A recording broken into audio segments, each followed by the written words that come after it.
Hello all, ಎಲ್ಲರೂ ಹೇಗಿದ್ದೀರಿ? Mummy makeup artist YouTube ಚಾನಲ್ಗೆ ಎಲ್ರಿಗೂ ಸ್ವಾಗತ. ಅಂದಹಾಗೆ ನಾವಿವತ್ತು ಮಾತಾಡ್ತಾ ಇರುವಂಥ ವಿಷಯ ಬಂದು how to maintain a health skin tone.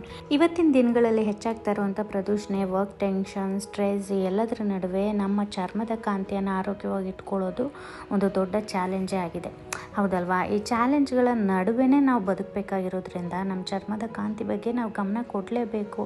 But ಆದರೆ ಅದನ್ನು ಹೇಗೆ ಅನ್ನೋ ಒಂದು ಪ್ರಶ್ನೆ ನಮ್ಮ ಎದುರಿಗೆ ಬರುತ್ತೆ. ಅದಕ್ಕೆ ನಾನು ಒಂದು ಕೆಲವೊಂದು ಟಿಪ್ಸ್ಗಳನ್ನು ಕೊಡ್ತೀನಿ, ಖಂಡಿತವಾಗ್ಲೂ ಅದನ್ನು ಪ್ರಯತ್ನಿಸಿ ನೋಡಿ. ಅಂದಹಾಗೆ ಈ ಟಿಪ್ಸ್ಗಳೇನಿದೆ ಅದು 1 ವೀಕ್ 2 ವೀಕ್ಸ್ಗಲ್ಲ, ಅಟ್ಲೀಸ್ಟ್ 1 ಮಂತ್ 3 ಮಂತ್ಸ್ ಕೋರ್ಸ್ ಥರ ಇದ್ದಾಗೆ ಇವನ್ನ ಖಂಡಿತ ಪಾಲಿಸಿ ನೋಡಿ. ನಂತರ ಏನಿದೆ ರಿಸಲ್ಟ್ ಅದನ್ನು ನನಗೆ ಕಮೆಂಟ್ ಮೂಲಕ ತಿಳಿಸಿ. ಸೊ ಇಂಡಿಯಾದಲ್ಲಿ ಹಲವಾರು ರೀತಿಯ ಸ್ಕಿನ್ ಟೋನ್ಗಳನ್ನು ನಾವು ಕಾಣ್ಬೋದು. ಅದ್ರ ಜೊತೆಗೆ ಪ್ರತಿಶತಃ ಜನರಿಗೆ ನಮ್ಮ ಸ್ಕಿನ್ ಟೋನ್ಗಳ ಬಗ್ಗೆನೇ ನಮಗೆ ಬೇಜಾರಿರುತ್ತೆ. ಅಯ್ಯೋ, ನನಗೆ ಈ ಥರ ಬಣ್ಣ ಇರಬಾರ್ದಾಗಿತ್ತು, ನನಗೆ ಆ ಥರ ಬಣ್ಣ ಇರಬೇಕಾಗಿತ್ತು ಅಂತ. ಅದು ಬಹಳ ತಪ್ಪು ಅಲ್ವಾ? ಆ ಥರ ಒಂದು ಇನ್ಸೆಕ್ಯೂರಿಟಿ ಫೀಲಿಂಗ್ ಇತ್ತು ಅಂತಂದರೆ ನಮ್ಮ ಬಗ್ಗೆನೇ ನಮಗೆ ಗೌರವ ಮೂಡೋದಿಲ್ಲ. ಅದಕ್ಕೆ ಮೊದಲನೇದಾಗಿ ನಾವು ಮಾಡಬೇಕಾಗಿರುವಂಥ ಕೆಲಸ ಏನು ಅಂತಂದರೆ to respect our skin tone. ನಮ್ಮ ಚರ್ಮದ ಬಗ್ಗೆ, ನಮ್ಮ ದೇಹದ ಬಗ್ಗೆ ನಮಗೆ ಯಾವಾಗ ಒಂದು ಗೌರವ ಅನ್ನೋದು ಇರೋದಿಲ್ವೋ ಆವಾಗ ನಮಗೆ ನಮ್ಮ ಬಗ್ಗೆ ನಾವು ಏನು ಕಾಳಜಿ ಮಾಡ್ಕೊಳ್ಳೋದಕ್ಕೂ ಗಮನ ಬರೋದಿಲ್ಲ, ಆಸಕ್ತಿನೂ ಬರೋದಿಲ್ಲ. ಹಾಗಾಗಿ ಮೊದಲನೇದಾಗಿ ನಮ್ಮ ಬಣ್ಣದ ಬಗ್ಗೆ, ನಮ್ಮ ದೇಹದ ಆಕಾರದ ಬಗ್ಗೆ ಮೊದಲನೇದಾಗಿ ನಮಗೆ ಗೌರವ ಇರಬೇಕಾಗುತ್ತೆ. ನೆಕ್ಸ್ಟ್ ಟಿಪ್ ನಂಬರ್ 2 ಬಂದು ಫೇಸ್ ವಾಶ್ ಎಷ್ಟು ಮುಖ್ಯ ಅಂತ ಅಂದ್ಬಿಟ್ಟು ನಿಮಗೆ ಗೊತ್ತಿದೆ, ಅದನ್ನು ನಾನು ಹೊಸದಾಗಿ ಏನು ಹೇಳಲೇಬೇಕಾಗಿಲ್ಲ. ಬೆಳಗ್ಗೆ ಹಾಗೂ ಸಂಜೆ 2 ಟೈಮ್ ಕಂಪಲ್ಸರಿಯಾಗಿ ಫೇಸ್ ವಾಶ್ ಮಾಡೋದ್ರಿಂದ ಎಷ್ಟು ರಿಲ್ಯಾಕ್ಸೇಷನ್ ಸಿಗುತ್ತೆ ಅಂದ್ಬಿಟ್ಟು ನಾನು ಯಾವುದೇ ರೀತಿಯಾಗಿ ಎಕ್ಸ್ಪ್ಲೈನ್ ಮಾಡೋ ಅವಶ್ಯಕತೆ ಇಲ್ಲ. ಸೊ ಟಿಪ್ ನಂಬರ್ 3, ಟೋನರ್ ಬಳಸೋದ್ರಿಂದ ನಮ್ಮ ಸ್ಕಿನ್ನಲ್ಲಿ pH ಬ್ಯಾಲೆನ್ಸ್ ಮೇಂಟೈನ್ ಆಗುತ್ತೆ, ಹಾಗೆ ಸ್ಕಿನ್ ಬ್ರೈಟ್ನೆಸ್ ಆಗಿ ಕೂಡ ಕಾಣುತ್ತೆ. ಜೊತೆಗೆ ಸ್ಕಿನ್ನಲ್ಲಿರುವಂಥ ಪೋಸ್ ಏನಿದೆ ಅದೆಲ್ಲ ಮಿನಿಮೈಸ್ ಆಗೋದಕ್ಕೆ ಶುರುವಾಗುತ್ತೆ.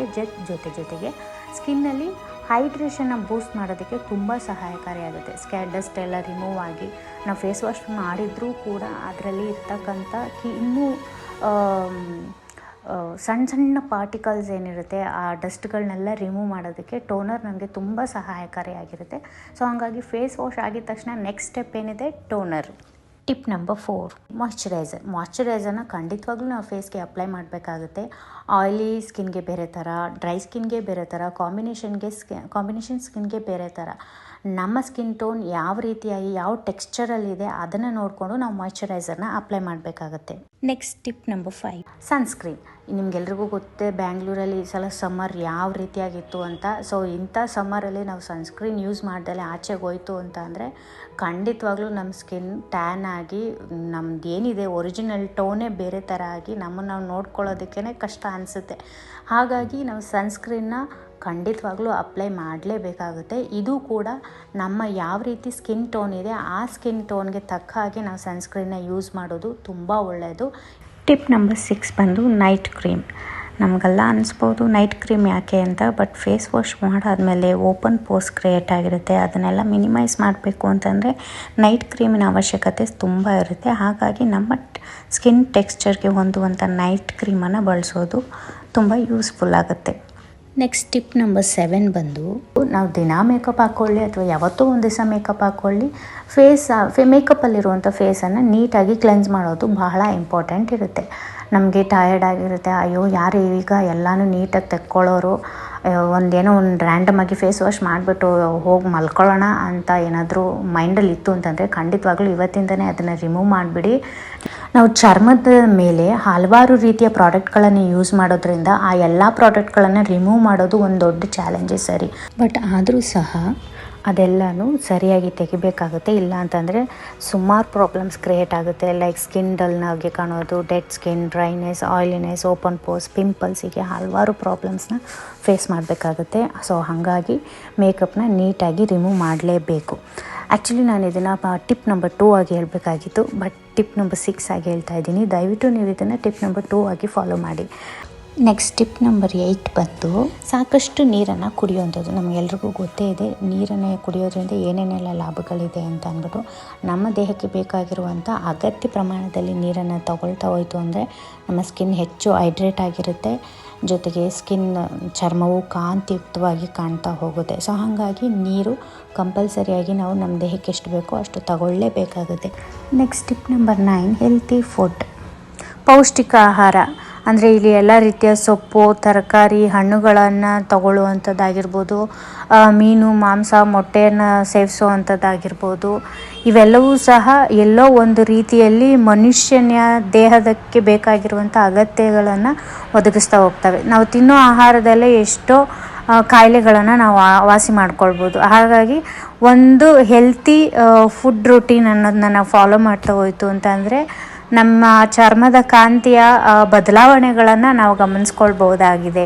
ಟಿಪ್ ನಂಬರ್ 9, ಸರಿಯಾದ ಸಮಯಕ್ಕೆ ಊಟ ಮಾಡುವಂಥದ್ದು. ಇವತ್ತು ಇರುವಂಥ ಟ್ರಾಫಿಕಲ್ಲಿ, ಇವಾಗಿರುವಂಥ ವರ್ಕ್ ಪ್ರೆಷರಲ್ಲಿ ಸರಿಯಾದ ಟೈಮ್ಗೆ ನಾವು ಊಟ ಮಾಡೋಕ್ಕೆ ಸಾಧ್ಯ ಆಗಲ್ಲ.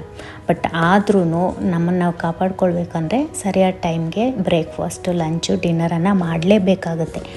ಆಗ ಮಾತ್ರ ನಮ್ಮದೊಂದು ಆರೋಗ್ಯನ, ನಮ್ಮ ಚರ್ಮದ ಒಂದು ಆರೋಗ್ಯನ ಕಾಪಾಡ್ಕೊಳ್ಳೋದಕ್ಕೆ ಸಹಾಯ ಆಗುತ್ತೆ. ಸೊ ಹಾಗಾಗಿ ಸರಿಯಾದ ಸಮಯಕ್ಕೆ ಊಟ ಮಾಡಬೇಕು. And tip number 11, avoid junk food. Junk food ತಿನ್ನೋದ್ರಿಂದ ಏನೇನೆಲ್ಲ ಅಡ್ಡ ಪರಿಣಾಮಗಳಾಗುತ್ತೆ ಅಂತ ಯೂಶ್ವಲಿ ನಾವು ಎದುರಿಸಿರ್ತೀವಿ. ಹಾಗಾಗಿ ಯಾವುದೇ ರೀತಿಯಾದಂಥ ಜಂಕ್ ಫುಡ್ಗಳನ್ನು ಜಾಸ್ತಿ ಸೇವನೆ ಮಾಡೋದು ಚರ್ಮಕ್ಕೆ ಹಾನಿಕಾರಕ. ಸೊ ಇದರಿಂದನೂ ಸಹ ನಮ್ಮ ಚರ್ಮದ ಹೊಳಪು ಡಲ್ ಆಗ್ಬೋದು, ಪಿಂಪಲ್ಸ್ ಮೂಡ್ಬೋದು, ಆಯಿಲಿ ಸ್ಕಿನ್ ಫೇಸಸ್ ಮಾಡ್ಬೋದು, ಓಪನ್ ಪೋಸ್, ಎಲ್ಲ ರೀತಿಯ ಒಂದಕ್ಕೊಂದು ಕನೆಕ್ಟ್ ಆಗ್ತಾ ಹೋಗ್ತಾ ಇರುತ್ತೆ. ಎಲ್ಲ ರೀತಿಯ ಪರಿಣಾಮಗಳು ಎದುರಾಗ್ತಾ ಇರುತ್ತೆ. ಸೊ ಹಾಗಾಗಿ ಜಂಕ್ ಫುಡ್ನ ಆದಷ್ಟು ಕಂಟ್ರೋಲ್ ಮಾಡಬೇಕು. ಟಿಪ್ ನಂಬರ್ 12, ಎಕ್ಸಸೈಸ್ ಮಾಡುವಂಥದ್ದು. ಎಕ್ಸಸೈಸ್ ಮಾಡೋದ್ರಿಂದ ನಮ್ಮ ದೇಹದ ಎಲ್ಲ ಭಾಗಗಳು ಕೂಡ ತುಂಬ ಫ್ರೆಶ್ ಆಗಿ ಫೀಲ್ ಮಾಡ್ತಾ ಹೋಗ್ತೀವಿ. ಹಾಗೆ ಫೇಸ್ಗೂ ಕೂಡ ಅದು ಇಂಪ್ಯಾಕ್ಟ್ ಆಗ್ತಾ ಹೋಗುತ್ತೆ. ಸೊ ಕಂಪಲ್ಸರಿಯಾಗಿ ಬೇಸಿಕ್ ಆಗಿರುವಂಥ ಒಂದಷ್ಟು ಎಕ್ಸಸೈಸ್ಗಳನ್ನೇ ಮಾಡಿದ್ರೆ ಸಾಕಾಗುತ್ತೆ ನಮಗೆ. ಅದರಲ್ಲಿ ಸಿಗುವಂಥ ಫ್ರೆಶ್ನೆಸ್ಸನ್ನು ನಾವು ಡೈಲಿ ಫೀಲ್ ಮಾಡ್ತಾ ಹೋಗ್ಬೋದು. ಸೊ ಹಾಗಾಗಿ exercise compulsory. Next tip number 13, a good sleep. ಒಂದೊಳ್ಳೆ ನಿದ್ರೆ ಇಡೀ ದಿನ ನಮ್ಮನ್ನು ಗೆಲುವಾಗಿಡ್ಬೋದು. ನಿದ್ರೆ ಸರಿಯಾಗಿಲ್ಲ ಅಂತಂದರೆ ಇಡೀ ದಿನ ಮೂಡ್ ಆಫ್ ಆಗುತ್ತೆ, ಕೆಲಸ ಸರಿಯಾಗಿ ಮಾಡೋಕ್ಕಾಗಲ್ಲ, ಊಟ ಸರಿಯಾಗಿ ಮಾಡೋಕ್ಕಾಗಲ್ಲ, ತಲೆನೋವು ಶುರುವಾಗುತ್ತೆ. ಮೇಯ್ನಾಗಿ ಮುಖದ ಮೇಲೆ ನಿದ್ರೆಯಿಂದ ಆಗುವಂಥ ಅಡ್ಡ ಪರಿಣಾಮ, ನಿದ್ರೆ ಇಲ್ಲದೆ ಇದ್ದರೆ ಆಗುವಂಥ ಅಡ್ಡ ಪರಿಣಾಮ ಅಂತಂದರೆ ಡಾರ್ಕ್ ಸರ್ಕಲ್ಸ್. ಮತ್ತು ಇದ್ರ ಜೊತೆಗೆ ಹೆಲ್ತ್ ಕೂಡ ಇಂಬ್ಯಾಲೆನ್ಸ್ ಆಗ್ತಾ ಹೋಗುತ್ತೆ. ಹಾಗಾಗಿ ಒಂದೊಳ್ಳೆ ನಿದ್ರೆ ನಮ್ಮ ಇಡೀ ದಿನನ ಗೆಲುವಾಗಿರುತ್ತೆ. ಜೊತೆಗೆ ನಮ್ಮ ಸ್ಕಿನ್ನಿನ ಮೇಲೂ ಕೂಡ ಒಂದೊಳ್ಳೆ ಪಾಸಿಟಿವ್ ಪರಿಣಾಮವನ್ನು ತಂದು ಕೊಡುತ್ತೆ. ಹಾಗಾಗಿ good sleep is very important. Next tip number 14, face mask. Face ಮಾಸ್ಕನ್ನು ಅಟ್ಲೀಸ್ಟ್ ಮಂತ್ಲಿ ಒಂದು ಸಲನಾದ್ರೂ ನಾವು ಅಪ್ಲೈ ಮಾಡೋದ್ರಿಂದ ಮುಖದಲ್ಲಿರುವಂಥ ಡಲ್ನೆಸ್ಸು, ಒಂದು ಕಾಂತಿ ರಹಿತವಾಗಿರ್ತಕ್ಕಂಥ ಚರ್ಮ ಏನಿದೆ ಅದು ಹೊಳಪನ್ನು ಕಂಡುಕೊಳ್ಳುತ್ತೆ. ಎಲ್ಲ ಡಲ್ನೆಸ್ನಿಂದ ನಾವು ಆಚೆ ತೊಗೊಂಡು ಬರ್ಬೋದು ನಮ್ಮ ಚರ್ಮವನ್ನು. ಹಾಗಾಗಿ ತಿಂಗ್ಳಿಗೆ ಒಂದು ಸಲನಾದರೂ ನಿಮ್ಮ ಸ್ಕಿನ್ಗೆ ಸೂಟಬಲ್ ಆಗುವಂಥ ಒಂದು ಫೇಸ್ ಮಾಸ್ಕನ್ನು ಅಪ್ಲೈ ಮಾಡ್ಕೊಳ್ಬೇಕಾಗತ್ತೆ. ಸೊ ನಾವು ಮುಂದೆ ಹೋದಂತೆ ಈ ಎಲ್ಲ ಟಿಪ್ಸ್ಗಳನ್ನೂ ಫಾಲೋ ಮಾಡ್ತೀನಿ. ಆದರೂ ಕೂಡ ನನ್ನ ಚರ್ಮದಲ್ಲಿ ತೊಂದರೆಗಳು ಮತ್ತೆ ಎದುರಾಗ್ತಾನೇ ಇದೆ, ಫೇಸ್ ಮಾಡ್ತಾನೇ ಇದ್ದೀನಿ ಅಂತ ಆಯಿತು ಅಂದರೆ ಕೊನೆಯ ಆಪ್ಷನ್ ಡರ್ಮಟಾಲಜಿಸ್ಟ್. ಫೈನಲ್ ಆಗಿ ಡರ್ಮಟಾಲಜಿಸ್ಟ್ ಒಬ್ಬರೇ ನಮ್ಮ ಎಲ್ಲ ಸ್ಕಿನ್ ಪ್ರಾಬ್ಲಮ್ಸ್ಗೂ ಸೊಲ್ಯೂಷನ್ನ ಕೊಡೋಕ್ಕಾಗುವಂಥದ್ದು.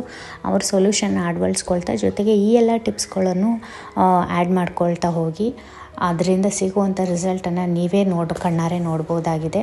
ಜೊತೆಗೆ ಇದೇ ಥರ ಸ್ಕಿನ್ ರಿಲೇಟೆಡ್ ವಿಡಿಯೋಸ್ಗಳು ನಿಮಗೆ ಬೇಕು ಅಂತ ಆಯಿತು ಅಂತಂದರೆ ದಯವಿಟ್ಟು ನನ್ನ ಚಾನಲನ್ನು ಇದುವರೆಗೂ ಯಾರು ಸಬ್ಸ್ಕ್ರೈಬ್ ಆಗಿಲ್ಲ ಅವರು ಸಬ್ಸ್ಕ್ರೈಬ್ ಆಗಿ.